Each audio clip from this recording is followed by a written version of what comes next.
Welcome. In front of me is an Honor 9X Lite, and today I'll show you how to wipe cache partition on this device. So to get started, you will want to hold the power key, and once you see your boot options, select power off. And when the device turns off, hold power key and the volume up at the same time.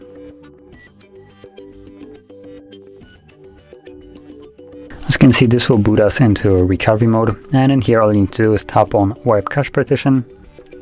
So instantly begin process, and there we go, it's already finished.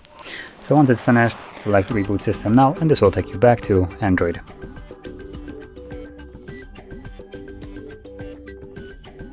And there we go.